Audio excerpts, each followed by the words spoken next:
Welcome to the Switchblade Sisters Social Club, a true crime podcast where two sisters exploit their worst fears for your entertainment. You're welcome. I'm Dee. And I'm Rhonda, and together we are the Sake Sisters. For more information, check out our website at www.switchbladesistersocialclub.com or find us on Instagram and Facebook at Switchblade Sisters Social Club. Thanks for listening.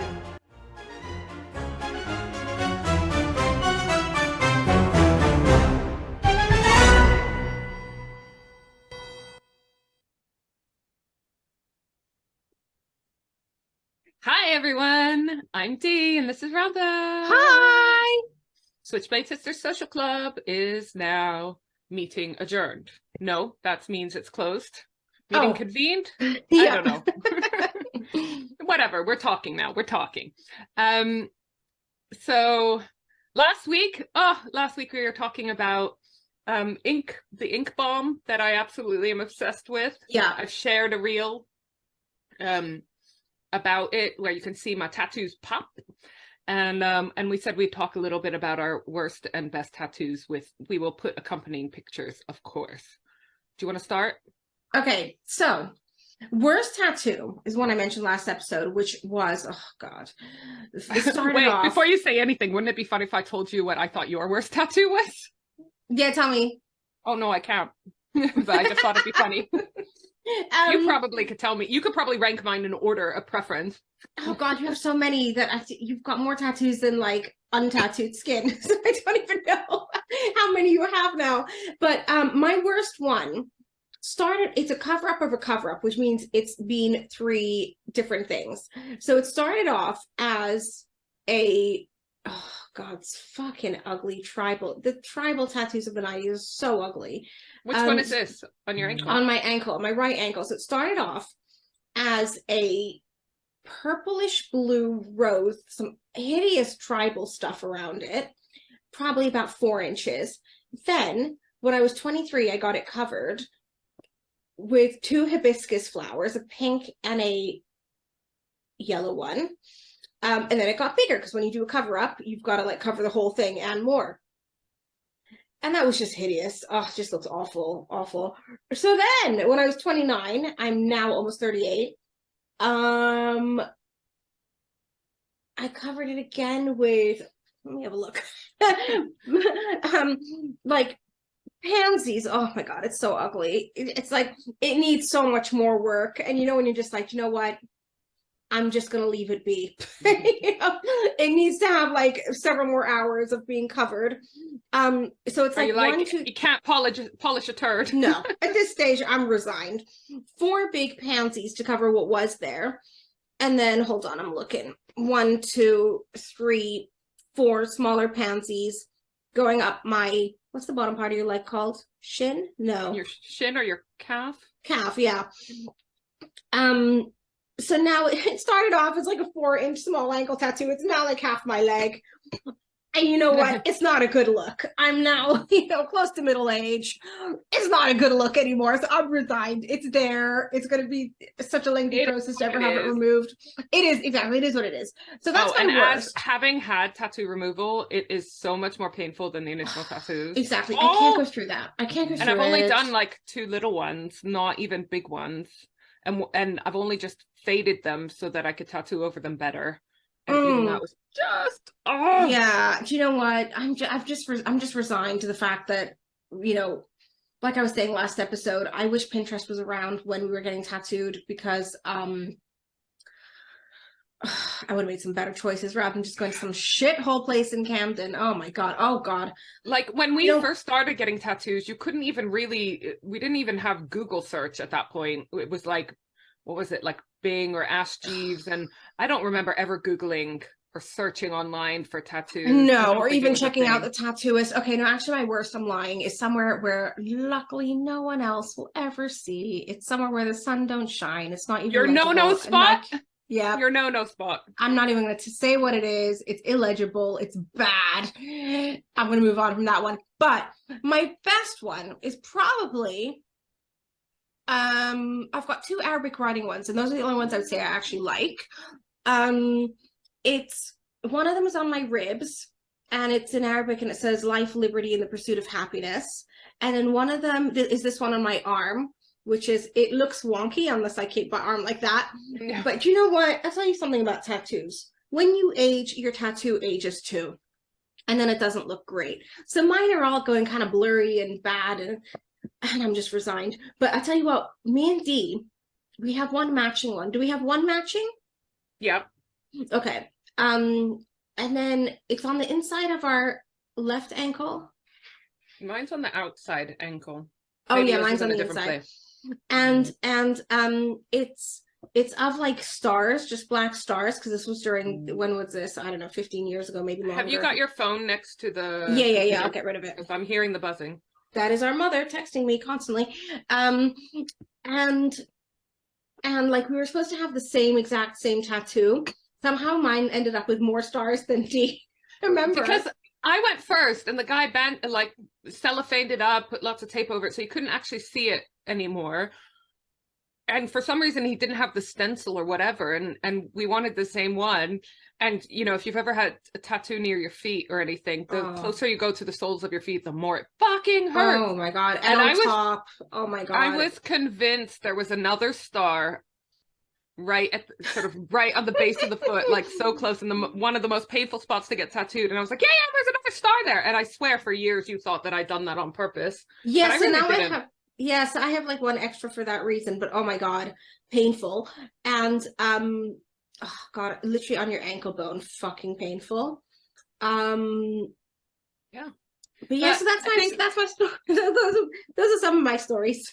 I would say though, if you think of tattoos as a sort of memorial about a time in your life, if you pick a tattoo that means something, like you just said, your two favorite ones mean something a lot to you. No, I wouldn't say means a lot, to be fair. More meaningful. It wasn't that deep. Wasn't that deep? No, because mine, a lot of my more recent ones, they do mean something, and so I don't think I'll ever regret them. Because I will never regret those emotions that went behind it and blah blah blah. But my worst tattoo is one that's now gone, that was also on my no spot. Love the design. It's not a great place to get tattooed, especially with all the epilating that goes on, the shaving or whatever. The tattoos there look crap very quickly. So, and I was just like, I could either spend the rest of my life getting this touched up. Do you know what? Like when people say, oh, you'll regret it. The thing is, yeah, I wish that I had pretty much most of them gone, or had not have done them. But I've also said to people, if like the worst thing in life you regret is a shit tattoo, then you've done well. You're doing okay. Do you know what I mean? Like if the dumbest thing you've ever done is get bad tattoos, and I would say that I've actually been pretty sensible and boring in life. So some of my worst decisions have been bad tattoos, and I'm pretty grateful that those are some of my worst decisions. Yeah. Do you know what I mean? That it really is just that superficial. And now that I've had that tattoo removed, I don't have any that I regret. But let's just say it was a black cat, but with all the epilating, the whatnot, it started getting polka dotty. Polka dot cat. So, favorites. Oh, I'm gonna go. And I love a lot of my tattoos. Like I said, I've got my grandmother on my leg. Fucking love. We've already talked about Mario, which, I mean, how can you not love? And I've got my fruit and veg leg, which is just different fruits that mean stuff to me. Like when I hosted a retreat in Mexico, and I love avocados. I got an avocado tattooed in Mexico on my leg. I have like a mango and coconut, a papaya and a coconut from my time in Brazil, which symbolizes like my family in Brazil and my uncle there, and you know, so they mean stuff to me. But I'd say my favorite one, which I got in Brighton with you. Yeah. And that's so nicely done. And so I'm showing to the camera, I'll post a picture, but not only is it a sort of sketch of Jerusalem, obviously an artist impression, but the artist whose impression it was is my amazing friend Kat, who will tag in the picture, but she's phenomenal. She's a personal trainer, but also fucking amazing artist. The least likely to ever get a tattoo, let alone design she almost did though, that trip. She almost did. Do you remember? She almost did. In the tattoo studio. I've been with her several times where I've tried really hard to peer pressure her into getting a tattoo, and I failed so far because I'm not very good at peer pressure, you know. But yeah, it's just, I just find it funny that she's like so sweet and, you know, just wholesome. So I just get a kick out of the fact that she's designed one of my tattoos as well. But it's Jerusalem. You can see the Al-Aqsa Mosque. Well, no, it's not the Dome of the Rock. You can see Damascus Gate, which is my favorite gate in the old city, and all sorts. So that one means a lot to me. And you know what? The other one that we've been talking for years about getting, me and you, which we haven't done because I still am thinking about where, is like the 1 of 2 and 2 of 2. Oh, I love that. Yeah. I want to get it done, but I just don't know where because all my tattoos are fucking aging even worse than I am. Do you know what I mean? That's the thing. Like, they're all blurry. They're all old. None have aged well. Maybe we do it on our... If you think of it, when we say 1 of 2 and 2 of 2, we're talking about, like, you know, limited edition prints when you have like the number of the print. When you think about that, that's always in like the bottom left or right hand corner. Maybe we need to do it on like on our foot again. Oh my gosh. Oh my God. That pain was bad. Well, because I want to do it on my hands. I want to do it here. Look, they age fucking badly. Look at that. I know, but I've got so many there that, you know. Yeah. Well, let's do it. But I just don't know where's the part that's gonna decay the least badly. Well, I'll book it because I've also just found a voucher I have from my favorite tattooist, Simon Blay. Hi, Simon. Hi, Mara. Mara might be listening to this. Mara, listen, this is relationship goals. My tattooist, Simon, and my piercer, Mara, they're married and they work together. That's a cute union.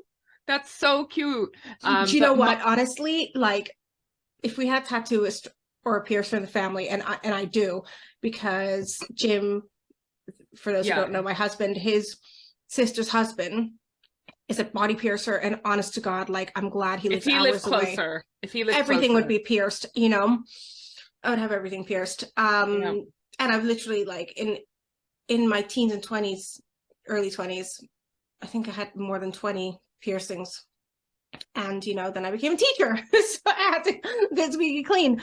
But yeah, the temptation would be too much, huh? For sure. Oh my God, if someone was... I'm just really glad I've never had any friends who are in training to be a tattooist while I've been friends with them, because I know myself. I'd be like, sure, you can practice on me. Oh, completely. But if anyone is in the Devon area, it's Angelus Piercing, at Angelus Piercing. If you are in that area, I want to get a... Where do they live in Devon?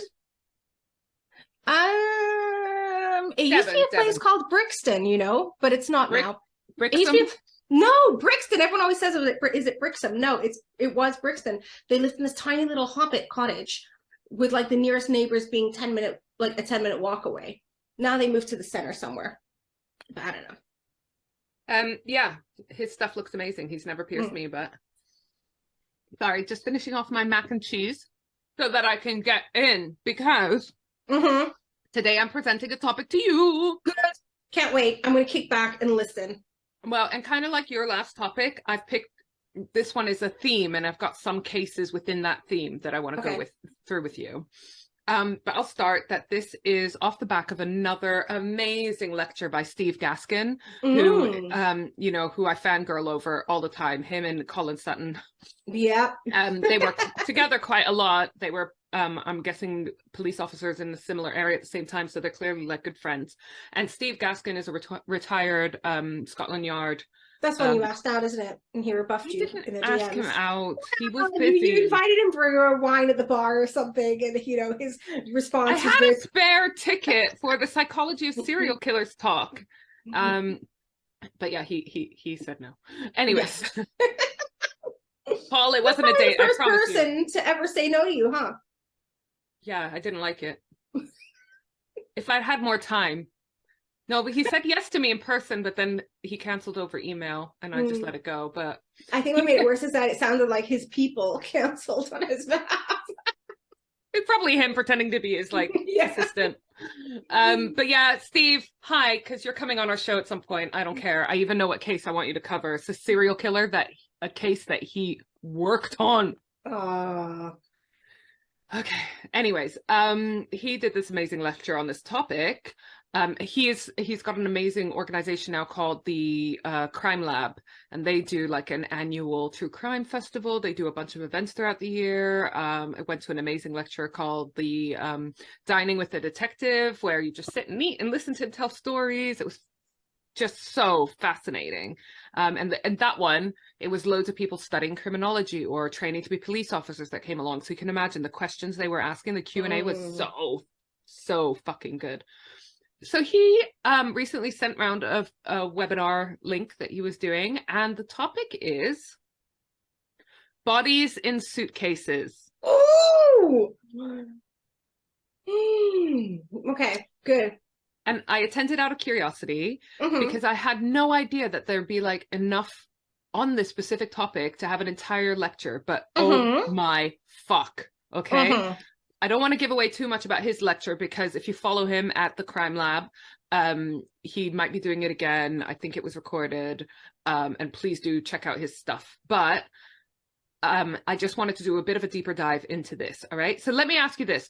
What percentage of murder victims do you think end up in suitcases? 5%. All right. Well, it's actually 2%, which seems really low, but for me, it was much higher than I thought. But what is the logic of a suitcase? Okay, like I see it's a good place. I will go through. It reminds me of recent history, as in like last 10 years, maybe longer. Wasn't there something to do with MI5? Some guy from MI5 in a suitcase?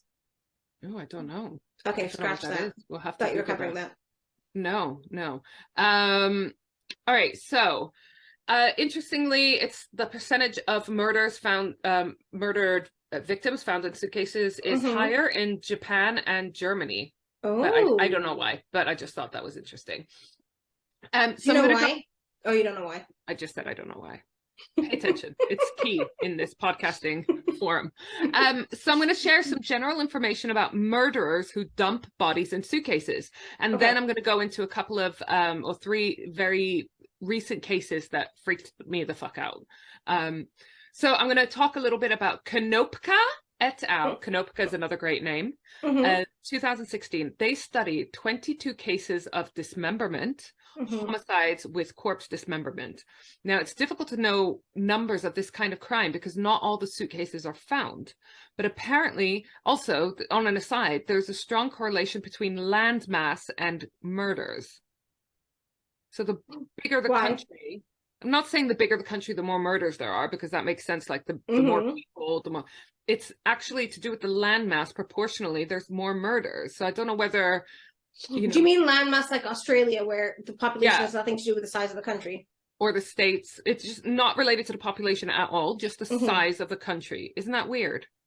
Yeah. What's the link? I don't know. I'm gonna have. Or is it coincidence? I'm gonna have to do some more research. Or is it opportunity? There's more place to hide.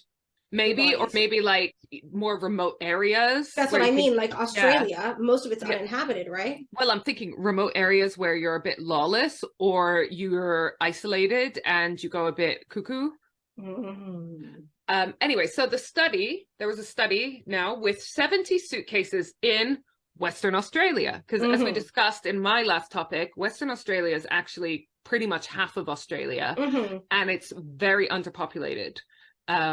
Like a lot of the sort of Central Australia areas. So they studied decomposition in suitcases, because obviously you want to know, it sounds like a weird thing to study, but if you find a body in a suitcase, you want to be able to tell, okay, how much does it decompose if it's in a suitcase in this kind of temperature or in water or whatever, because you want to know roughly how long that body's been there and hopefully be able to find out who put it there, right?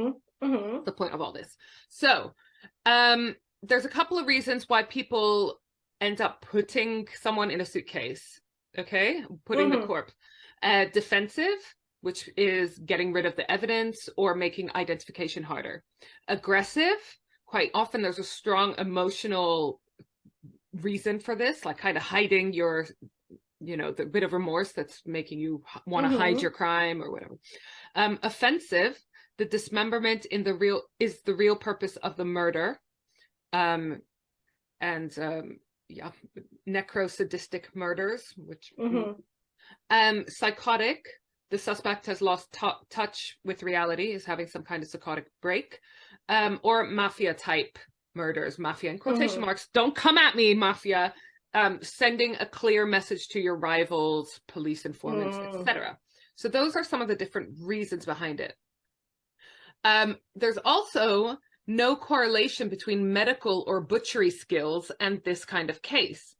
So, I mean, you know, if you're familiar with the Black Dahlia case, that one, they suspected a surgeon specifically for murdering Elizabeth Short, who was known as the Black Dahlia in the 40s.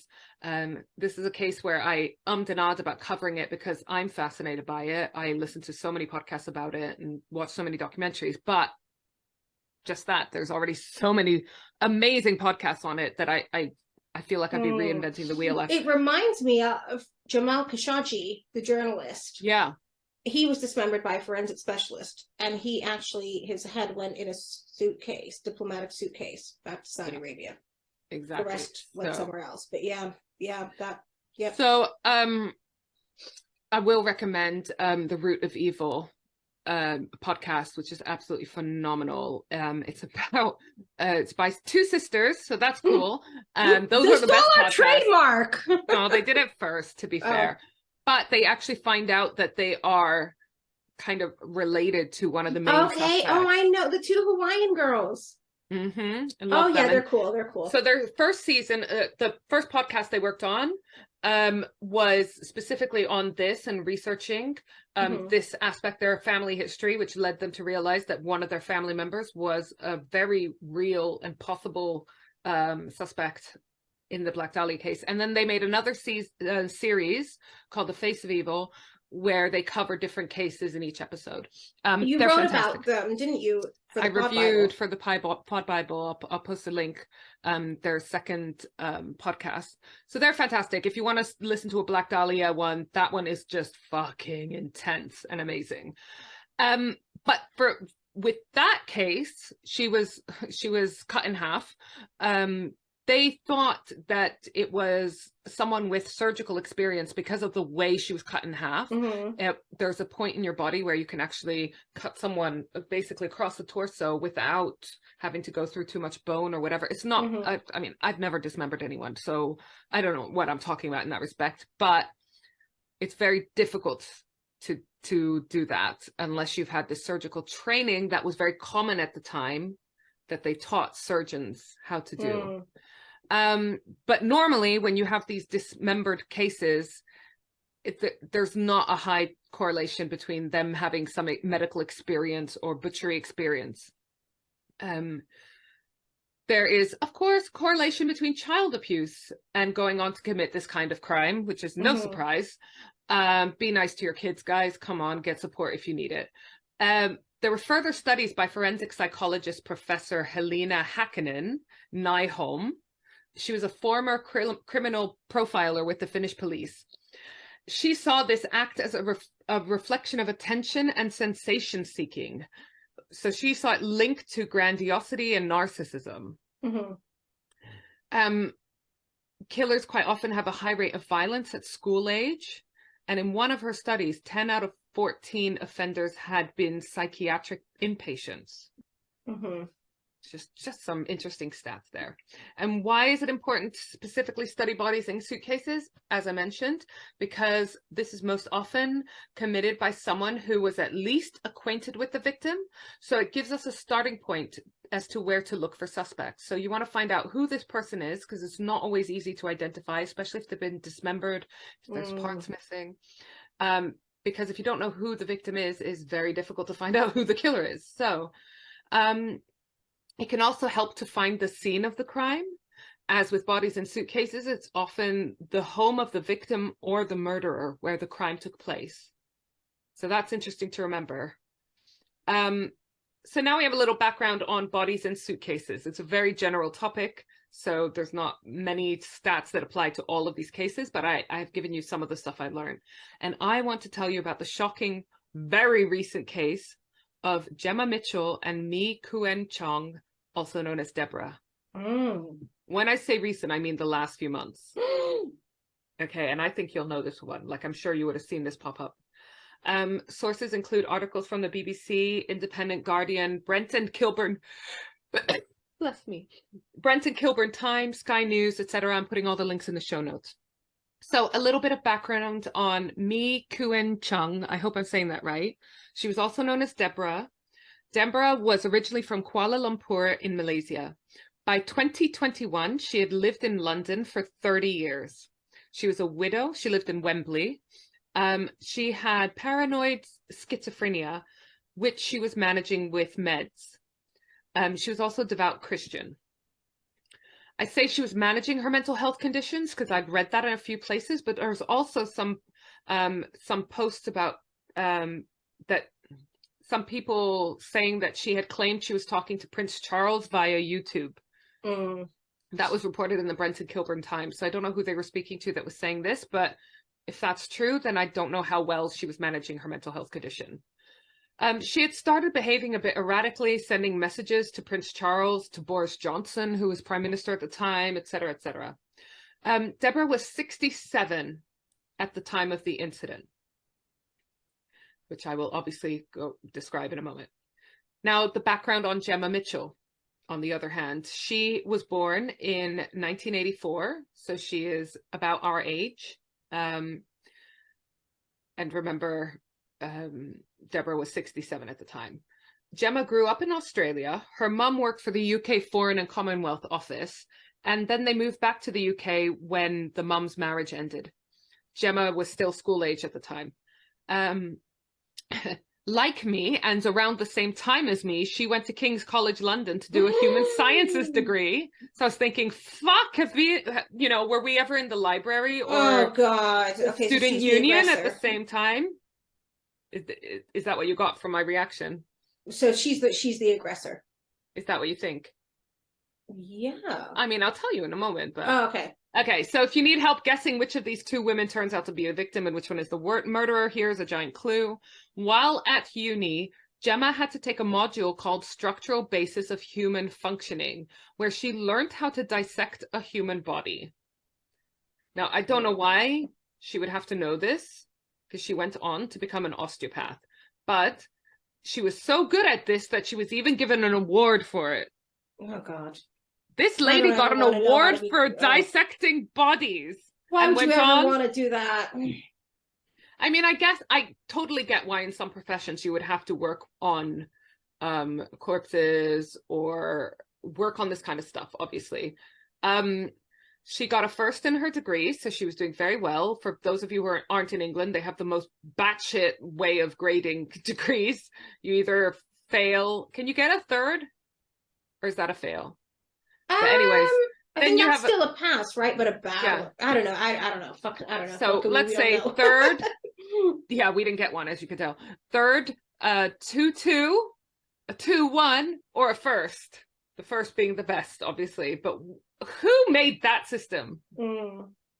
I don't even think I knew it very much until I actually started uni here, and I was like, what am I aiming for? It's so weird. Anyway, she went on to study osteopathy at the British School of Osteopathy. So she was like a smart cookie, right? And she came from a good background and traveled and blah, blah. She moved back to Australia and worked as an osteopath, but then she came back to the UK in 2015. She didn't work after she moved back to the UK, and I couldn't really find out why, but she moved in with her mum, who was retired, and her sister in Willesden, near Wembley in northwest London. The family home itself was worth 4 million, but it was in need of renovation. Now, 4 million sounds like a lot, and it would have been a lot in this area, like, don't get me wrong, but for those Americans who followed, cheap old houses and thinking 4 million must be this like fucking amazing grand mansion, not in London. I'm surprised that anything's worth 4 million in Willesden, though. Yeah, I know. I mean, but it's probably a very, very nice house. It's probably quite big, et cetera, et cetera. But it's not like stately home. It won't be I don't know. I haven't seen pictures of it. I'm just going off what I know about house prices and whatever. So anyways, it had been a family home for generations and generations. As soon as I read that the mum was working for the Foreign Office, you could kind of tell that they come from a sense of privilege, right? Like, as much as the UK would love to claim that opportunities for all and it's whatever, it's still a very classist country, and certain types of people are much more likely to get ahead in certain careers, especially this high level governmental jobs. Just the way it is. So you could already tell that she'd come from a comfortable background at the very least. They've got this home. Okay, it needs renovation, but yeah, this girl had chances, you know.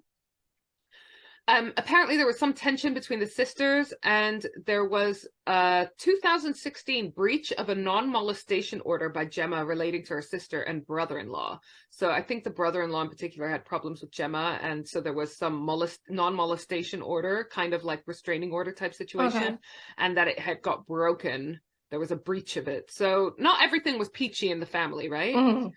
Gemma was 38 at the time of the incident, which I'm about to describe. So, as I mentioned, Deborah was a devout Christian, and so was Gemma. They met in church in August 2020. So, just to put it in perspective, this is like the summer after the whole COVID lockdowns, everything started happening. So, this is fucking recent.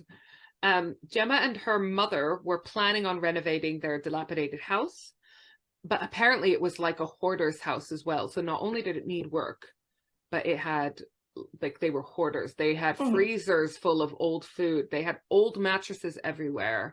Okay, so there was some shit going on behind the scenes with this family. Yeah. And I once had some tenants that were hoarders, and not only does it get incredibly dusty and so forth, because it's hard to keep on top of it, you know, that kind of stuff when you've got so many things around, but you also, when they cleared all their stuff, or when they abandoned all their stuff and I had to clear it all, that's when you see, oh, right, there's mold here that was being covered up by all these piles of this. And, oh, and this cupboard door doesn't even exist anymore. Oh, and there's been a leak here probably for years, but you couldn't tell because of all the things. So I'm just visualizing the state of this house, right? But, and this I feel really bad for them, especially the mum, they got scammed out of $230,000, £230,000 by two builders. Oh, wow. Which is just like, I couldn't find more details, but they've obviously paid a deposit on the work, you know, because I can imagine this kind of work costing a huge amount. And, you know, builders quite often ask for a deposit, especially to cover the materials and whatnot before they start a job. So I don't know whether they were like, yeah, we need this to secure your booking and buy the materials, and then just fucked off, or what. But I mean, that's sad, isn't it? For some reason, Deborah stepped in and offered to loan or to give. I couldn't understand whether it was meant to be a gift or a loan, but she offered to loan or give Gemma £200,000, which, even if it was a loan, that's a fucking huge thing. And just to put it in perspective, Deborah did not have loads of money. This would have been basically her entire life savings. So, however, she did later change her mind. Hopefully, you know, someone had told her, she had support from someone who was telling her this isn't a good idea, blah, blah, blah. But she thought it made most sense for Gemma and her family to sell the house. Because, you know, if they could get $4 million for it, they could buy lovely several properties of that, huh? Do you know what I mean? Exactly. But on 11th of June 2021, Gemma went to Wembley to visit Deborah in her home. She arrived with a large blue suitcase, which tells me something, right? She killed Deborah and shoved her into the suitcase. This act of shoving her in the suitcase actually broke her ribs. So, it's just a horrifying little detail there.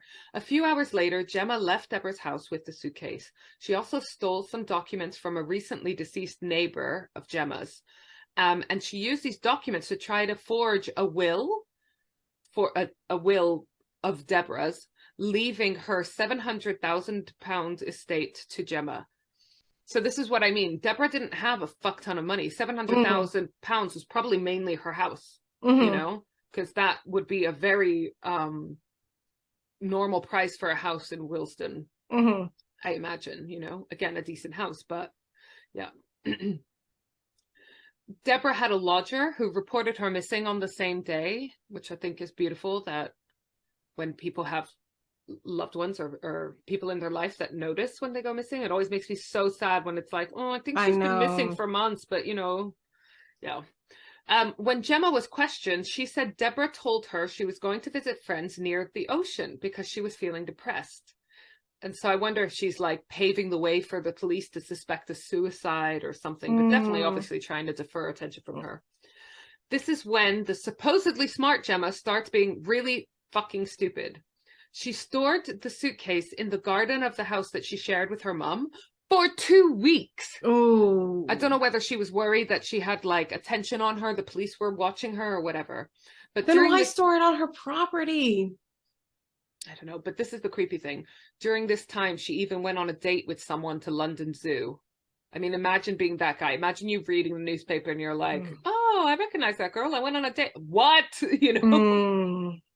So she then also made another mistake. She turned on her deceased neighbor's mobile phone, the one whose documents she stole in order to try to forge a will. And she used that phone to hire a car under a false name on the 26th of June, 2021. So she then drove, so this is 2 weeks after the murder, she drove 200 miles to Salcombe in Devon and dumped the suitcase on a woodland path. The next day, the body was found by holidaymakers. No. She actually dumped, in this case, she used the suitcase for transportation, but she dumped the body out of the suitcase. The head was still missing at this point. It was found 4 days later, around 10 meters away from the rest of the body, which had me going, what? So the police, you presume, would be searching the area, and they only found the head 4 days later, and it was only 10 meters away? I know. Do you know what? They obviously did not secure the perimeter search. Or, do you know properly. What? I did have a little look at the area, and okay, it is quite wooded and stuff, so... but yeah, it just seemed bizarre to me. That was just a weird detail. Decomposition was as such that they couldn't determine the cause of death, but she did have a fracture to her skull. So remember, she's been in a suitcase, and these are summer months. I can't remember. Oh no, that was a summer where it was fucking hot. Remember? So Gemma was arrested on the 6th of July. This is less than 1 month after the murder, so that's fucking good, right? She kept answering no comment during her interview, which always looks a bit guilty. Like, I don't think people look that guilty when they decline, when they turn down doing a lie detector test or whatever, because, you know, those things are, you know, unreliable. Not even admissible in court. They're unreliable, exactly. But, like, if someone's asking you, did you kill this person? No comment. I mean, if you didn't, you'd be like, I didn't. Right? Well, exactly. If you got nothing to hide, you can answer those questions, you know, absolutely no problem. And you can actually watch video clips of her interviews if you really want to watch them. So on the 28th of September, she entered a plea of not guilty. Judge Anthony Leonard QC set a 4-week trial for 2022. So 26th of September, 2022. This is last year. This was delayed to the 11th of October because of strike action. During the trial, which took place at the Old Bailey, it was mentioned that her osteopathy website described her as being attuned to subjects in neuroanatomy, genetics, and dissection of human cadavers. Oh. And I'm like, why would you say that? If you're looking for an osteopath, you don't expect that, do you? Whoa, why did you put that? That has nothing to do with being an osteopath, right? I mean, I know that there are links, so there's reasons why she would be studying human cadavers in this pursuit of being an osteopath, but it just seems a really weird advertising slogan, right? Footage can be found online of Gemma arriving at Deborah's house, and this was shown in the trial with the blue suitcase just after 8 a.m. on that 11th of June, 2021, and then leaving with a much bulkier suitcase at 11:30 p.m. She can be followed on CCTV walking through London for 2 hours with the bags before she caught a taxi home. So I don't know whether she was like trying to divert attention or whatever. Then that evening, she went to St. Thomas Hospital in London with a broken finger. She said she slammed a door on it, which it's not the type of injury that would raise any kind of suspicion if it's not accompanied by other injuries. So it's not a surprise that, you know, alarm bells didn't ring at this, right? The Volvo hire car Gemma Mitchell hired to drive the body down to Devon actually blew a tire on the trip down. So she had to call a repairman. So while she has a dead body in this hire car, in the suitcase, she has to call a repairman. He described her as confused and the car having an, in quotation marks, old musty smell. Oh, because that body had been in the suitcase for 2 weeks by that point, right? Yeah, but this to me should have raised alarm bells because he would have known it was a hire car. There'll be stickers or whatever. She would have mentioned it's not my car. I don't know, whatever. You know, she'd be using the hire car's account, you know, the hire company's repair breakdown service. You know what I mean? All these things. He would have known it was a hire car. And hire cars always smell like fucking air freshener. Right? So like, I don't know. But he also saw the suitcase in the boot. Again, not that weird. She's driving down to Devon. It's a lovely location for a holiday. But he was asked to put the old wheel on the back seat rather than in the boot or in the trunk. So it was clear she didn't want him touching the suitcase. Again, weird. There's also CCTV footage of her driving down to Devon. The forged will was also discussed because Mitchell had forged it to leave 95% to her and 5% to her mother, which is like suspicious, isn't it? I mean, they'd only known each other about a year and a bit at this point, so... So did Deborah not have any family here? She did. She had like a sister. I don't know how close the sister lived, but she did. And she had loved ones. She had her church. She was a devout Christian, so she'd left her money to the church. That would have been less weird.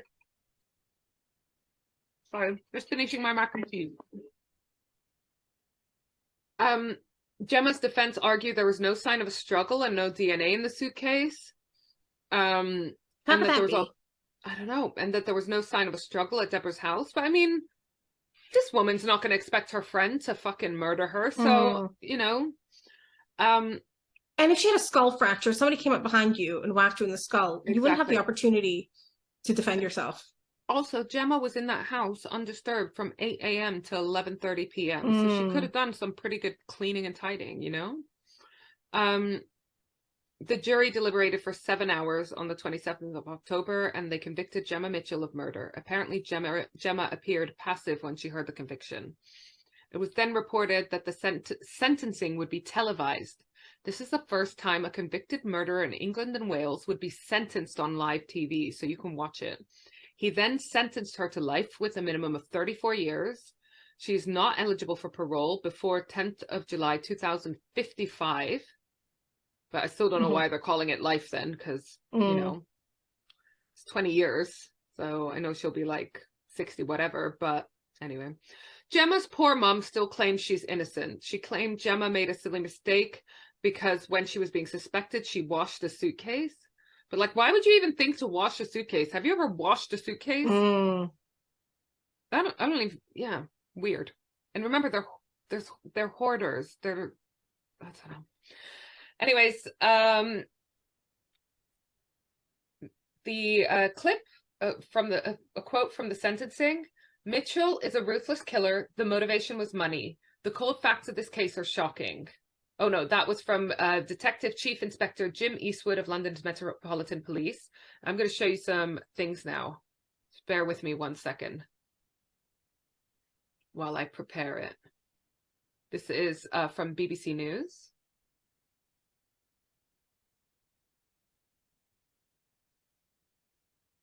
Okay. So yeah, look at her. Oh, Deborah. No, she's so cute. Oh no, Deborah. And this is Gemma Mitchell. Oh wait, I gotta Deborah make sure is so cute. I know, it's painful how cute she is, isn't? I'm gonna show you a video of Deborah being arrested. Gemma Gemma being arrested. Ready? Okay, hang on. I want to make it full screen for you. Is that full screen? All right, ready? Yeah.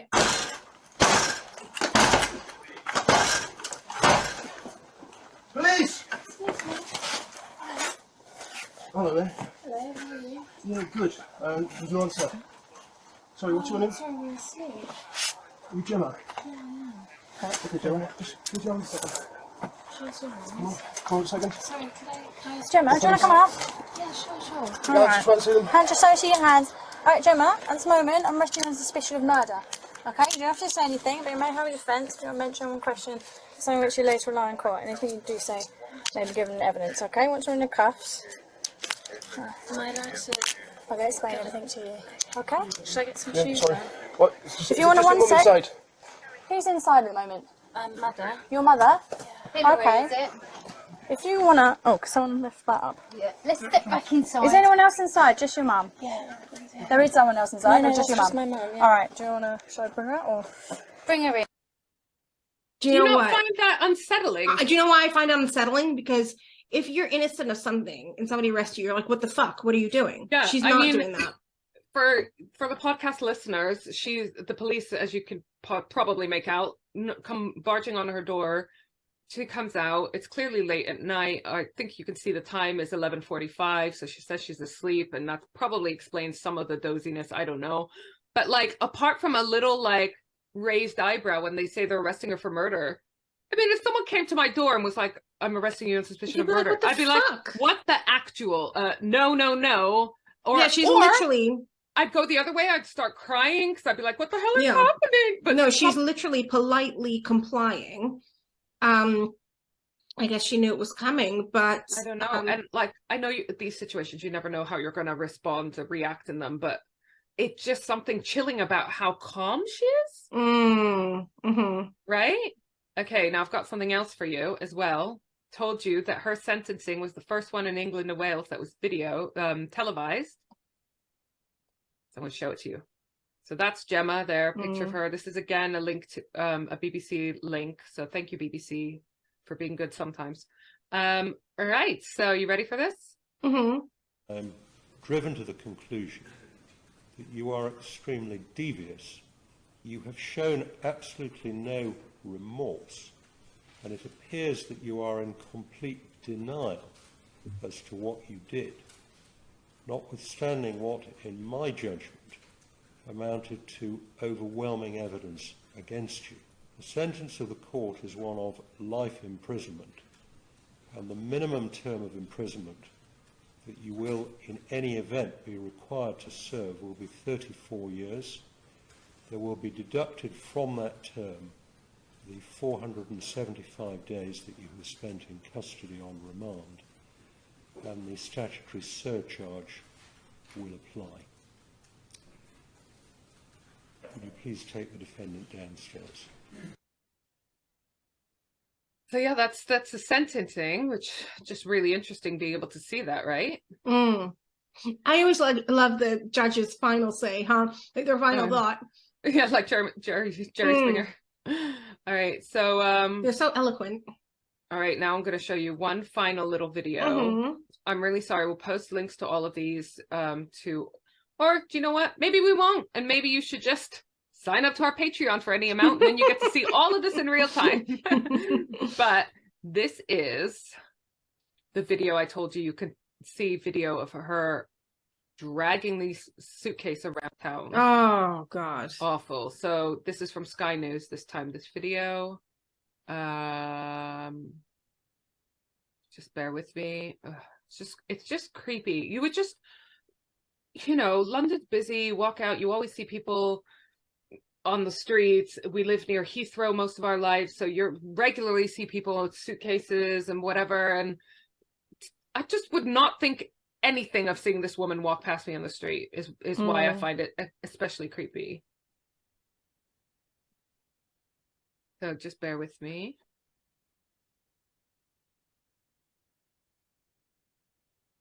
I don't think there's sound on this one, but just to explain what we're watching here, it's just a woman wearing like dark clothes, like kind of street, leisure wear, I don't know, like a t-shirt and jeans or tracksuit bottoms or whatever, like dark clothes and a hat of some description. So clearly trying to sort of make herself as anonymous as possible. And she's got this bulky suitcase and another big bag, which I wonder, knowing that the head was found separately, if the bag has the head in it. Oh, and yeah, she's just walking along the street, occasionally struggling with this big suitcase. It's quite clear that the suitcase is a bit unruly and heavy and awkward. And then this is her, I think at some point she gets in a taxi. I can't remember if this is it. So I don't know whether she's walked loads of random directions to, disorient anyone trying to follow her. Why did she take the head off? I don't know. So sometimes the dismemberment, when there's a body in a suitcase case, it's to actually get people to fit into the suitcase. So maybe it was that. I don't know. But this looks like her getting into the taxi. Again, all these people that she's, interacted with in this journey. God. That AA repairman, I think it was AA, later realizing, fuck. I know. That taxi driver would have been found and realized, like, fuck. Oh, it's just, chilling. So, yeah, creepy as fuck, right? Yeah, but it really, her being arrested at the door and just her calm is chilling because. Yeah. Can you remind me? Like, she expects it, knows it's coming. But it's just the politeness when she's arrested. Oh God. Right. And they said, I mentioned that when they sentenced her, when they read out her charge and her conviction, she was again really calm, and just find that. So that was for the money. That murder was for the money. Yeah. Just and that was. Was it really for the money, or did she enjoy that because she studied dissection? Do you know what I mean? Was there any? I'm sure. I'm not saying all people that study to be an osteopath or dissection or anything are going to go on to be a murderer, but that must have desensitized her a little bit to the act of. I'm not saying that would have prepared her to murder someone, but when it came to actually dismembering, decapitating the corpse, it's not something she hasn't done before. Whereas I think a lot of people who have not dissected a body before would be like, what the fuck? I don't actually know how to do it. All right, you ready for the next case? For Deborah. Yeah, let's move on. I know. But at least we got justice for Deborah. But what a poor lady. Anyway. She was so cute. So the next case, I watched an episode of Critical Evidence with the legend that is Robbie Coltrane. So you can go on YouTube R.I.P. and watch. Didn't he die? Yeah, and he was such an awesome actor. And again, one of those people. Correct me if I'm wrong, people, but I never heard a bad thing about him. And I love it when all this shit comes out and there's people that are just left squeaky clean because they are. They're fucking deep. Yeah, people. I watched a great show with him during, I think, the first lockdown called National Treasure, but it was older than, it was an older series. He wasn't so squeaky clean in that, but it was a great He's series. played some characters, yeah. So they did an episode on this case, and Steve Gaskin posted it on his YouTube, so I watched it. It was amazing. This is a case set in Birmingham, in England, in the summer of 2014. So again, fairly recently, right? I say recently like it was yesterday. It's now 9 years ago. But anyways, canal cleaners find a suitcase. They open it a bit and see that it's a human body. So they call the police immediately. But the police find this actually only part of a body. There's no head or arms, and one leg is severed beneath the knee. They needed to refrigerate the body as soon as possible to preserve evidence, and it's the summer as well. But they also found broken paving slabs in the suitcase as well, which they're hoping will be a clue. Because at this point, they don't know who is in the suitcase. So, how do you find out who someone is if you've not got a lot of their key identifying features, their dental, their fucking teeth and their face and their, any ID on them or whatever. So how do you find out who they are, let alone who killed them? Forensic hydrologist Carolyn Roberts. Can you believe that's a job?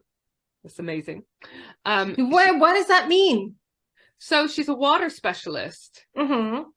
A forensic one, so to help in the solving of crimes and like the history of like, the water, the tides do this, so it's, if the body is washed up here, then it's probably gone in there at this date, because they study the water trends or whatever. That's a serious specialism, right? That's intense. Like that lady, what a legend. She explained that torsos fill up with methane like a balloon. So this part of the body will float if there's no perforations. So this torso that they found in the suitcase blew up like a balloon and brought the suitcase to the surface of the water. it had been pushed around by the water and the winds or whatever. So at this point, they don't yet know where the suitcase went into the water and how long it had been there. But about 3 kilometers from where the suitcase was found, they see drag marks that match the suitcase along this bridge called Pope Bridge. And around there, divers find 3 days later another suitcase with the limbs and the heads, so the bits that were missing from suitcase 1. They were also weighed down with the same kind of paving stones. Because this body did not have the torso, these body parts and this second suitcase did not have the torso, it didn't have a body part that would fill up with methane and float, and that's why the suitcase was found in a different place and was not floating. So Carolyn Roberts, the forensic hydrologist, mapped out the journey of both suitcases. So again, using the tides, I don't know if canals have tides, but the water movement over the days, the weather, whatever it is that she might look at, she was able to ascertain that, as a rough guess, the suitcases were put in the water on the 27th of April, 2014. Okay, 27th of April. It's fucking amazing, isn't it, what people can do? The torso suitcase was seen on the 5th of May by some people near a lock, and was recovered on the 12th of May. So let's say about 2 weeks in the water. The paving slabs had flecks of red paint on them. So just bear that in mind. The divers were still looking and eventually found tools by Pope Bridge that may or may not have been used in the dismemberment. For example, they found a Stanley handsaw that could have been used. And remember, at this point, they still don't know who the person is, who the victim is. So they're which country are we in? Birmingham in England. Oh, for fuck's sake. Okay. So they're still trying to find clues of who this person is, let alone who killed them. Still, a piece of the body was missing, though, a small section of the shoulder bone. So they were hoping, so when they placed all the body pieces together, they noticed that there's this piece missing, and they're hoping that they could somehow, if they find this piece of bone anywhere, that it might identify the location of the crime, if not the murderer. Oh, okay. Right? So again, super useful for them to know this. They took body tissue and analyzed it and got the name of 39-year-old painter and decorator Michael Spalding. I'm going to show you a picture of him. And that's who they think the victim is? Yeah.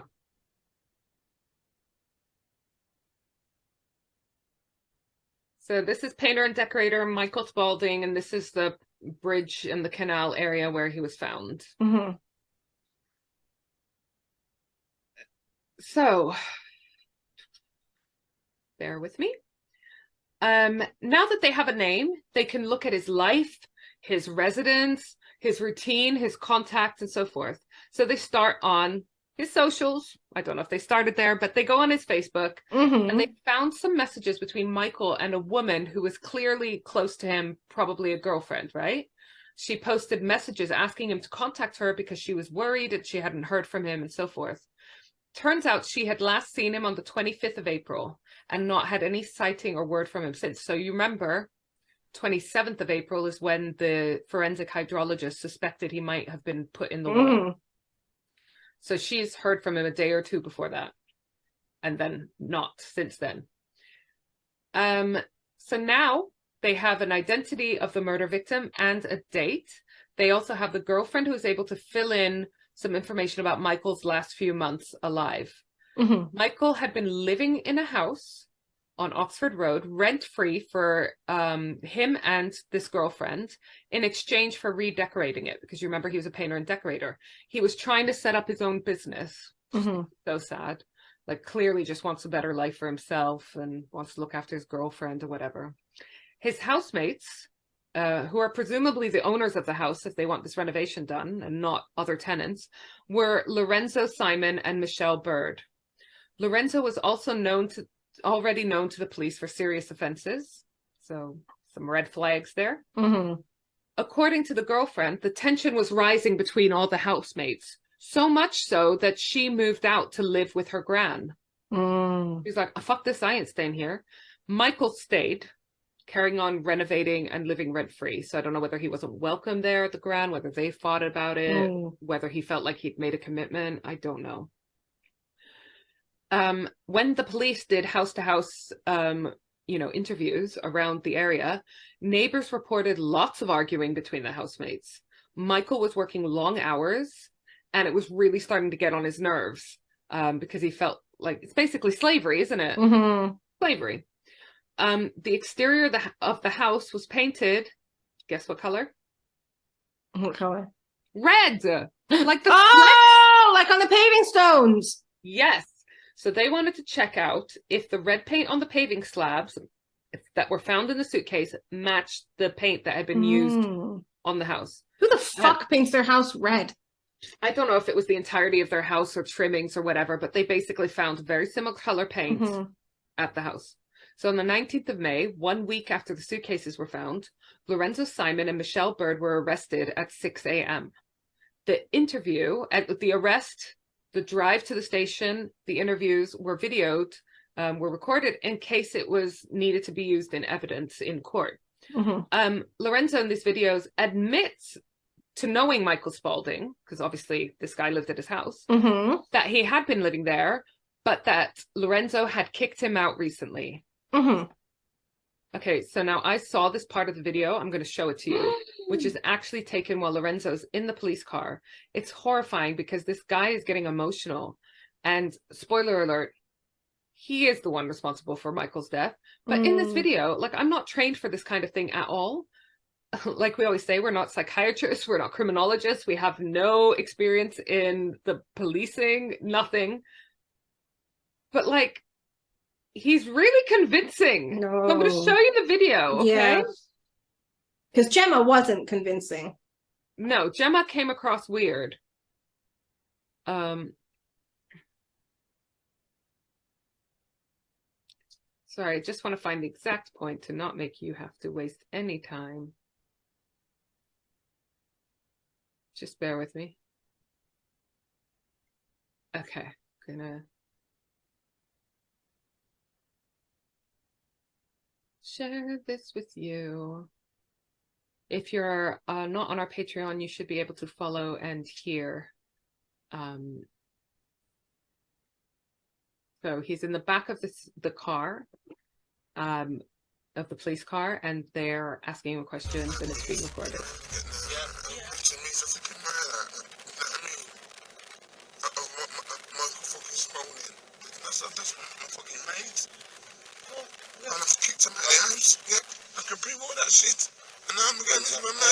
Lorenzo, can I just remind you that you're under caution and everything you say is being recorded, okay?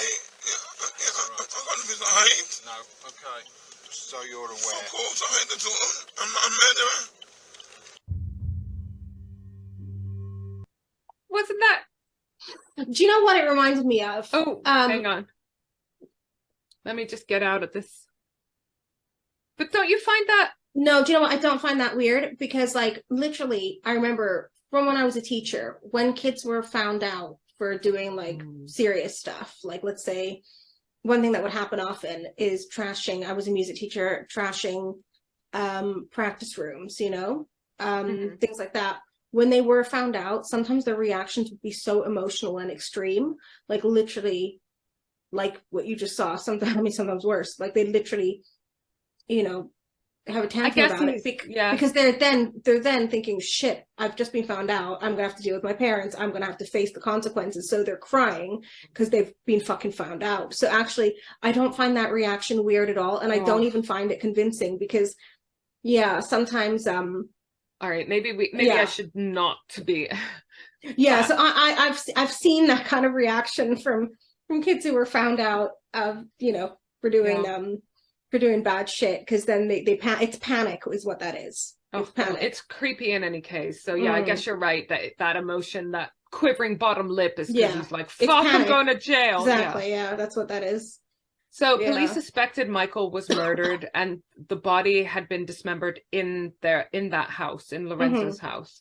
But actually they only found like 5 or 6 tiny drops, which could easily be explained away. I mean, he's doing painting and decorating, you know, like he could very easily scrape himself here or, you know. But why were the paving slabs in the suitcase? Well, the paving slabs were to sink the suitcase. Oh, okay. I thought they were just like the murder weapon, and that's why they were being... No, but they were stupid to use slabs from their own fucking house. I mean, they're stupid for murdering people. But anyways, there's not always a lot of blood at a scene. It's a misconception. It depends what the victim was doing when they died, how they actually died, how long they were dead before they were dismembered, etc., etc. So you'd assume that, like, dismembering is going to be a fucking bloodbath, but it isn't always. I remember this is now weeks since he's been murdered, so they have lots of opportunity to clean up a lot of shit, right?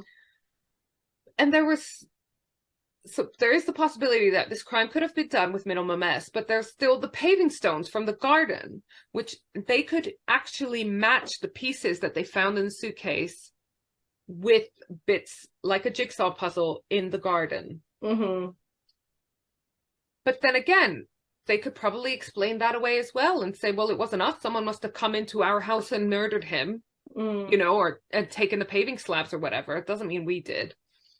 But then there was an oil drum that had contained a fire. And, you know, it's not that common in the cities, and Birmingham being a city, to have like fires in your backyard. That being said, I've got an incinerator in my back garden. Literally, we bought one to burn documents. And a paper shredder. Long. It's long. I even thought sticking it in the bathtub, but you know what I kept saying to Jim? People are going to think we're burning a body, because who the fuck burns shit in their garden, especially in West London, in the Shishi no area. one. Yes. I've got a fucking incinerator. I mean, how suspect does that look? Anyway, it's documents. And all your cameras, but whatever. Okay, well, that sounds way more fun than shredding, so I'm totally saving all my documents for you. Right, so they started looking through this oil drum, of course, and there was kind of like layers of stuff that had been burnt at different times. They'd been burning carpet and general household stuff. Kind of makes sense because they're renovating, you know, fuck it, we'll just burn this wood away rather than have to go to the tip or whatever. But the police analyzed the entire content, and they recovered a charred mass, which in itself is a very nauseating term, charred mass. They were worried about destroying evidence. So what they did was they used this bit of tech, you know, I love a bit of tech, that had never been used before in a British murder investigation.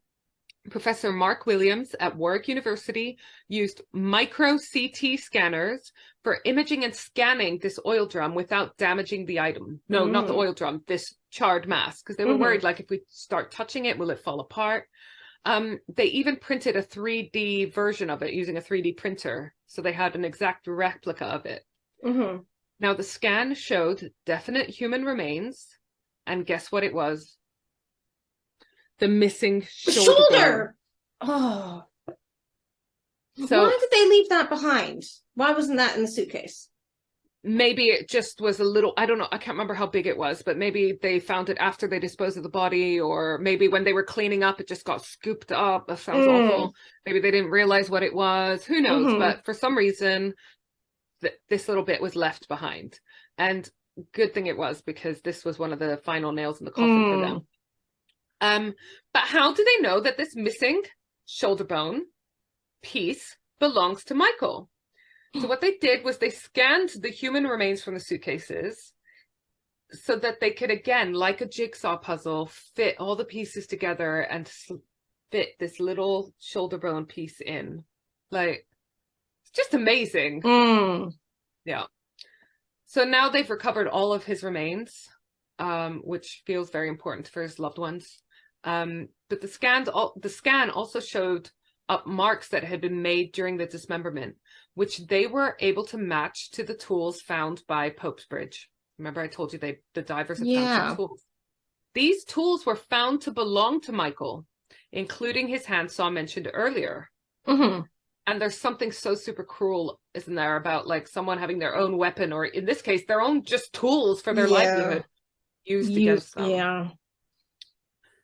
But police still needed a smoking gun to prove that these two were responsible, because they could still argue, oh, well, someone obviously broke in and killed him in our house and did all this stuff. And you know what I mean? There's still nothing tying them. It's all circumstantial at this point, right? they already know that Michael didn't leave the house alive, right? So they know that Lorenzo is lying when he says he kicked him out. But then they had a break, and it came from our old friend CCTV. In this scenario, like $50 case. Yep. So they knew that he was alive on the 25th of April because... Sorry, not really Dollar. Levi Belfield. Yeah. So they knew he was alive on the 25th of April because that's when his girlfriend last reported seeing him. And they suspected that he was murdered and dumped on the 26th of April, thanks to the amazing forensic hydrologist who looked at the canal, water flow, etc., etc. So people are so fucking clever. And when they use it for good, it's amazing. So now they have a 72-hour period that they could look at CCTV in the area. On the night of the 26th of April, there's an image of these fucking disgusting pair, Lorenzo Simon and his girlfriend, Michelle Bird, I think, wheeling 2 suitcases towards Pope's Bridge. You remember Pope's Bridge being the part in the canal, the bridge by the canal where there's these drag marks that match the suitcases. So look, can you see this blur? Look. That's them two with their suitcases. From my point of view, it was all. Did you see? So now they've got these 2 people with suitcases. So what the fuck are you guys doing with the suitcases, right? Once the couple were shown this story, they did the thing that makes everyone look so guilty as fuck. They changed their story. Oh, rookie error. Now Lorenzo decides that they had a fight. Lorenzo punched Michael Spalding once, and Michael died. So we know that this can happen. I remember there was a whole documentary on, what was it? One Punch Deaths or something it was called. Like, you know, just a series of really unfortunate events can mean that people die from one. Either they've already had a brain thing, you know, condition that people don't know about, or you punch them and they hit their head on something, blah, blah, blah. Like, it can happen. It's very rare. So Lorenzo claims it was self-defense. Even if this happened, though, doesn't explain why you dismembered and disposed of the body. Hard to argue that's in self-defense. I mean, if it was an accident, you could probably think maybe he did this because he's already known to police and there's no way they would believe him, blah, blah, blah. But although police believe there was an argument, they do not believe that it was an accident. Lorenzo killed Michael, and Michelle, his girlfriend, helped him dismember the body and then dump the suitcases in the canal. What was the motive? I don't know whether it was just rage, if it was just anger, was it just an control. argument gone wrong? I mean, this guy was known to police for serious offenses. I didn't see what they were about. I didn't find so I don't know whether he's already just a violent person or what. But so Lorenzo Simon was convicted of murder and jailed for life. Good. Michelle Bird, this is the girlfriend. She wasn't involved in the murder. I don't know if she was there at the time, but she didn't kill Michael Spalding. But she did help dismember and dispose of a body. Yeah. How long she didn't report it? Oh, how long? 2.5 years. How long did Maxine, what's her name, get? Which Maxine? From the Soham murders. Oh, she didn't get very long either, I don't think. But yeah. Yeah. Again, I don't know what an accomplice gets. Yeah. Yeah, and I think quite often, I don't know how much this played a role, but obviously in a situation like this, there's going to be some element of fear. Like, she's going to know if I double cross this guy, if I'm probably next. So I don't know whether that plays into it. But yeah. The cause of death of Michael Spalding is actually still unknown because of the condition of his body, and these 2 shits never really fully admitted what happened. So yeah. Okay, so I'm not going to give you any time to recover. Okay, wait. So in both those last 2 cases, the element of the suitcase was literally just a disposal method. Yeah. Okay. Exactly. And the dismemberment was probably in order to fit the corpse. Okay, so the next case is the case of Grace Millane. Oh. Do you know the backpacker? Yeah. 21 or 23. Yeah, young. Yeah, I remember reading about that. Yeah, okay, tell me. Let's just do it. So I'm going to show you a picture of her because she deserves to be remembered, right? This wasn't long ago either. No. Look at her. So freaking cute, smart. Yeah. Yeah. So, okay.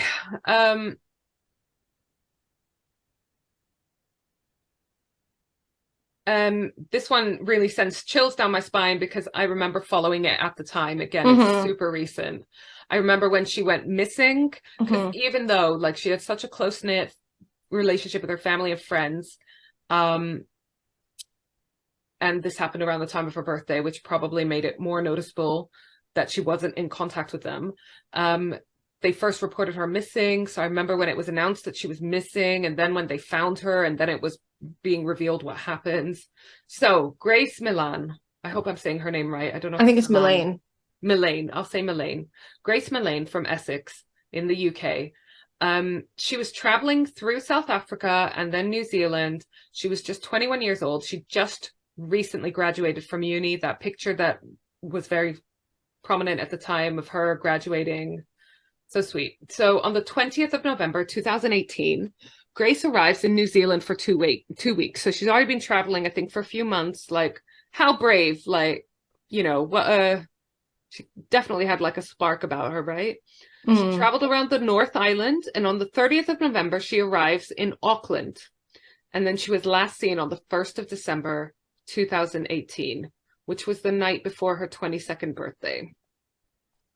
Her parents started getting worried when she didn't reply to any of their birthday messages. Her parents reported her missing, and police got involved in the search pretty quickly, even though there was no evidence at this point of foul play. I think, you know, it's in some ways fortunate that it happened around a birthday, because who knows how long they would have waited to report her missing if she's traveling. Do you know what I mean? Like, I don't know how often they stay in contact, but if she's going out and doing like excursions, I'm sure there's a lot of like lovely areas in New Zealand which she would want to visit that probably don't have the best reception or whatever. So I think the fact that it was her birthday actually in this case sped up the process, because it is weird for a girl to not, you know, respond to any birthday messages, not call her family, and they seem to be quite close. Her body was then found on the 9th of December. So she was last seen on the 1st, and then just over a week later on the 9th of December at 4 p.m. in Waitakere Ranges. I hope I'm saying that right. Again, apologies if I'm not. So that's 12 miles from Auckland, where she was last seen. It emerged she was last seen in a hotel in Auckland with a 26-year-old man named Jesse Kempson, who she had met on Tinder. So it's part of the reason why it mortifies me, because like I've done online dating and it's fucking terrifying. You know, you're meeting people without any context. They could have lied about every part of what you know about them. You have no way of fact checking it. You don't even know if they're pictures, who they're meant to be. Like none of it. You know, nothing. It's so easy when you're doing the back and forth to reveal a lot about yourself that, you know, be useful for information for someone with malicious intent. So this is the guy that she went on the date with. Get down now, because I fucking hate looking at his face. Because spoiler alert, he's a shit. So now police are treating it as a homicide, with Jesse as their prime suspect, and he was taken into custody. Police How did they know it was him? How was he a suspect? Well, because they looked at her Tinder. They sorry, I'm just get comfy. They know that she was last seen with him. The last time she was seen was on CCTV with him. And they've, you know, spoken to him. They find out that was their Tinder, you know, they've met up on Tinder and so forth. Police asked the public for help in finding the shovel used, which was found on the 13th of December. They also wanted to trace movements of a rental car that Jesse had hired. So police found a series of CCTV footage of their dates as they bar hopped. So I'm sure you remember this, if anyone who remembers seeing this at the time. There was lots of videos. They did the typical thing that people in their young 20s did. They had energy and they did things, right? So not only did they go out to a bar, which for me would just wipe me out energy-wise, they went to several. So you can basically police could follow their dates, see that they were laughing, joking, kissing, cuddling. You know, they were clearly having a great Was date. this the first date? First date. She looked so happy in the videos, which is just awful, you know? And of course she's fucking happy. She's just graduated. She's having this amazing adventure. She's traveling the world. She's in New Zealand. And now she's having like an amazing fun date. So, you know, and it's nearly her birthday. Yeah, so they're holding hands. They're laughing. They're kissing, blah, blah, blah. She even texted a friend during the date saying, I click with him so well. So they went back to his hotel room, and then Jessie claims they had sex, which was rough sex, and it went wrong. I remember reading that. And do you know what? There's been many men who have come out and said that was what happened. Yeah, but it's such a fucking... The amount of strength and the time it takes to, for example, choke someone to death. You know, no. So he claims it went wrong. I just need a sip.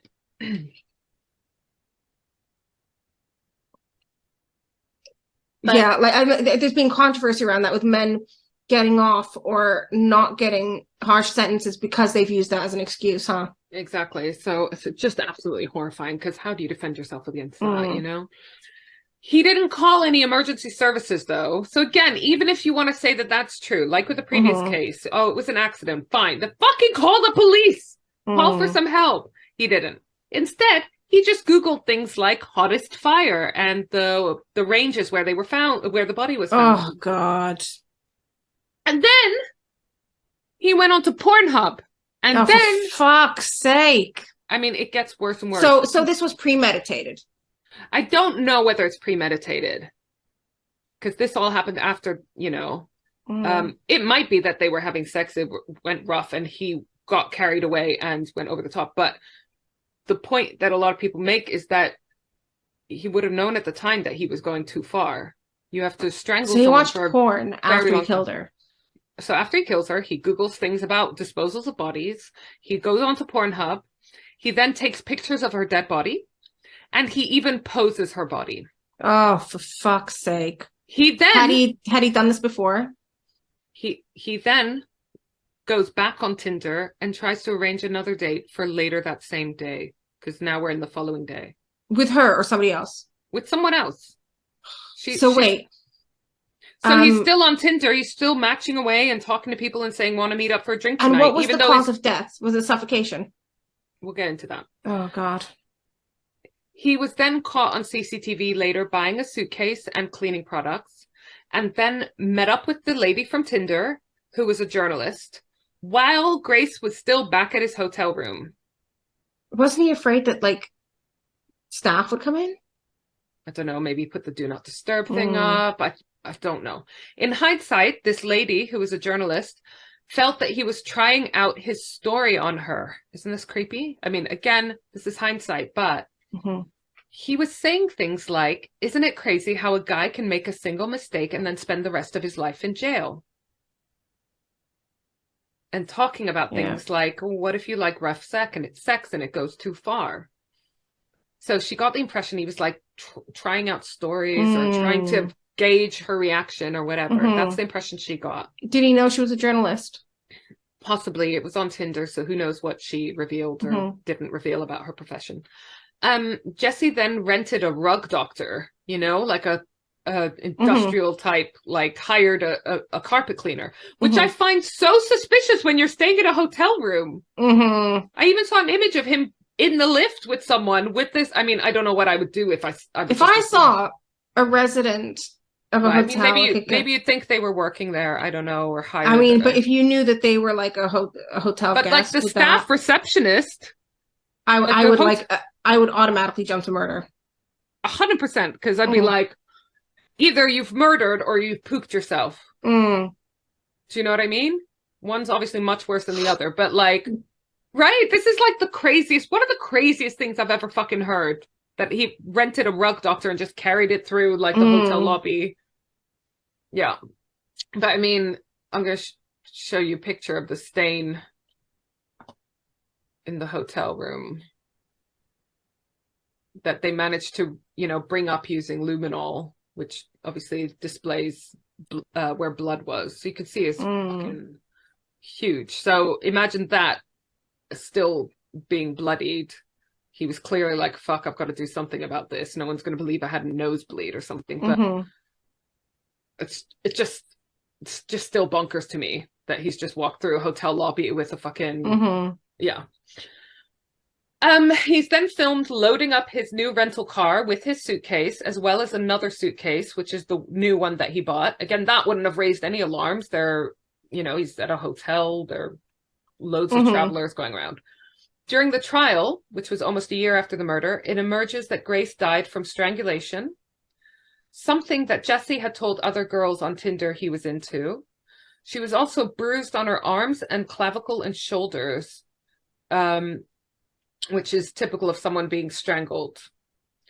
Experts say, this is the key, it would take someone 4 to 5 minutes to die from strangulation in this way, which is a really fucking long time, really, to be carrying on doing this and seeing someone struggling.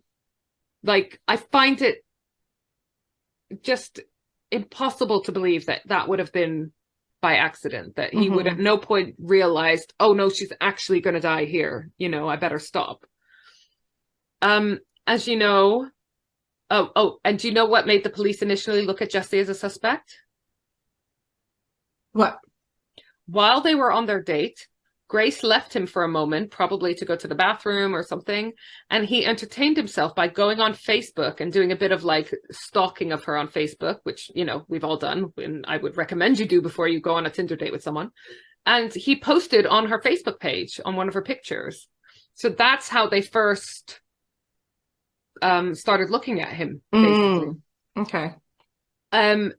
Jesse was found guilty and jailed for 17 years, which for me is like not nearly long enough. It's not because they reoffend. Do you know what I mean? They reoffend. Yeah. And even if he doesn't, that's not fucking long enough. This poor girl, she was doing so much awesome stuff, and she just seemed like such a cool girl. Like, I would want to be friends with her if she would ever grace me with her company.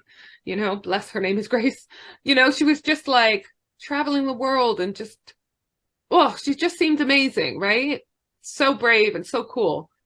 And he's serving less than the amount of years that she was alive, you know? So, you asked if he had previously done something similar. It came out that Jesse had raped another woman 8 months before he killed Grace, and had a record of violence against a previous partner, which, like, just freaks me out. Like, online dating, traveling alone, dating of any kind. It's terrifying when you think too much about it, but you have to, especially as a girl. You know, sometimes some of the things I do, people think I'm being like super paranoid or whatever. Do you know what? We have a super paranoid, anxious mother when it comes to safety, and thank fuck. Yeah, to be honest. Because honestly, me and you are not risk takers when it comes to safety. You know what I mean? We're not, and we never have. Other things, 100%. You know, I love an adventure or whatever. But when it comes to my physical safety, fuck no. And you know what? Ever since we were teenagers, as dumb as we were, like, you know, getting drunk, getting stoned, whatever, we always took precautions, like never walking around on your own at night. Like, no, it was always like with people we trust, in places we trust, locations where we were safe, et cetera. I mean, not always 100%. Don't you know, and not that it's a victim's fault. That's not what we're saying. But a healthy level of paranoia will help you. Help keep you alive. Yeah. So, like, for example, when I traveled, even when I was single, when I was traveling on my own, I wore a wedding ring in quotation marks because I just didn't want people talking to me. You know, the fewer strangers coming up and talking to me unsolicited, the better, in my opinion. But yeah, that story was heartbreaking because this girl, like I said, she just seemed so awesome. Not that that matters. No one should be murdered, even if they're unawesome. But you know, she was just like living the dream and doing the things that so many people want to do and are scared of. That's it. Like, when you go on a Tinder date, when you go on a date with someone you don't know, whatever, make sure, this is why me and you have always said, text us when you get home. Yeah, always. You know what I mean? And you know what? I tell a lot of my friends when I go out with my female friends, text me when you get home, and they look at me weird. And I know, honestly, like my sister-in-law, she refuses to. She's like, no, I'm fine. But it's like, actually, one time she broke down on the motorway for 3 hours after I told her to do that. So, you just never know that you're going to be fine. You just never know. So can you just... And when you're doing online dating as well, like for me, it worked out well so far, touch wood. I met Paul on Tinder, but I also met my ex-husband on online dating. So, anyways, I don't know what my point is. My relationship status is a mess. But have a murder buddy if you're doing online dating. Someone that I would text where you are. Exactly. So I had my friend Leanna, who was also local, which helps. It needs to be someone who can come and get you in an emergency situation.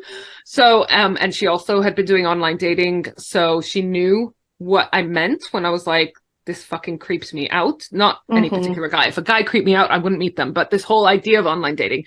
So she would have their phone number before I went on any date with first date with a guy.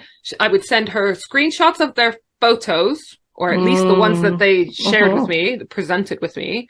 100% their dick pics. I wouldn't be meeting them if they sent dick pics, but any dick pics, unsolicited dick pics get shared around by girls trying to shame you, because shame on you. That is a sexual assault. If they are solicited, then obviously people must treat them with the dearest respect. But yes. So I would always share their phone number if we had moved over to WhatsApp or whatever for texting, their pictures, where we were meeting, and I would tell her when I got back,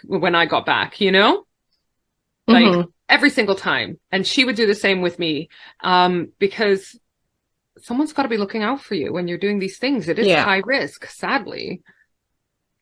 Completely. Like, honestly, I just can't imagine,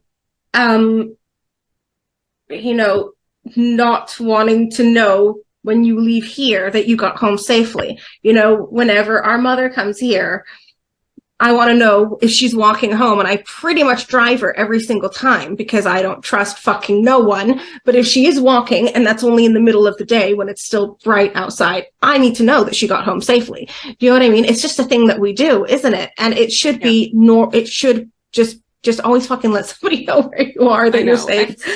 Yeah, exactly. I mean, I think fundamentally, I would have find my friends or whatever on every single person I know all the time if I was allowed to, because I would just feel more comfortable knowing where everyone is at all times. But I think also it explains our interest in all these cases that, yes, we have anxiety about stuff, so we want to look into it to find out how we can be fucking safe. But also, like, fundamentally why we're interested in all this is because we are concerned for our safety. We are aware that women are victims. I don't know how to phrase that, vulnerable. Like women, vulnerable. Yeah, vulnerable. And, we've all had experiences where you've been followed, harassed, whatever. And I don't know. I mean, maybe this is why there's more true crime podcasts hosted by women than men. Possibly, and people that follow true crime documentaries and so forth, I think it is a higher percentage of females. But to end this on a lighter note, a little anecdote about online dating. As we know, podcast producer Paul, hi Paul, thank God for Paul, is my fiance. I did meet him on Tinder. I never thought I would meet a fiance on Tinder, but sometimes life does weird things. But maybe you realize now that I'm a little bit odd, and that probably anyone that is attracted to me in any way is also going to be a little bit unusual.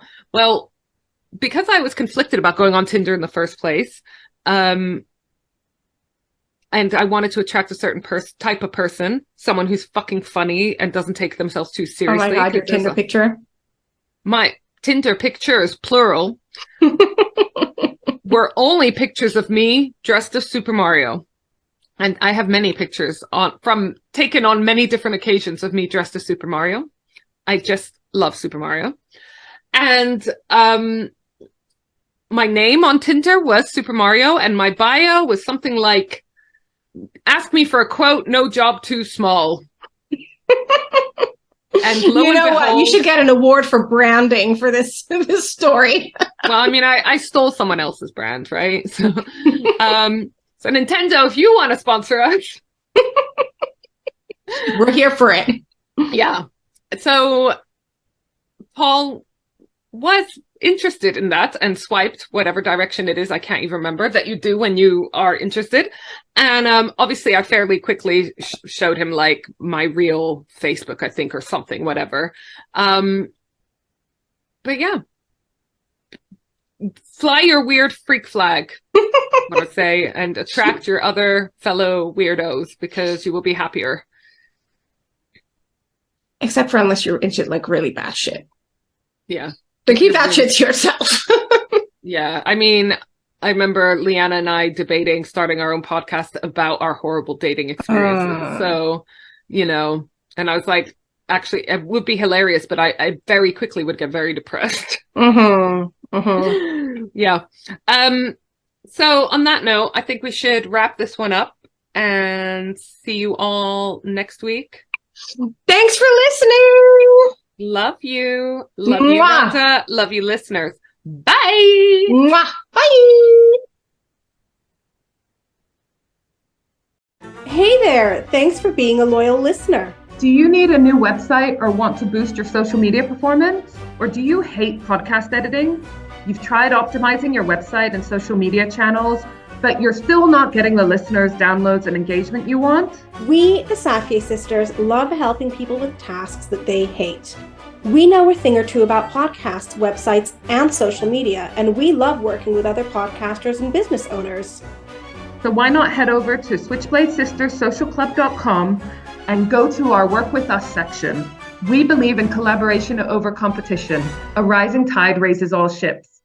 Bye!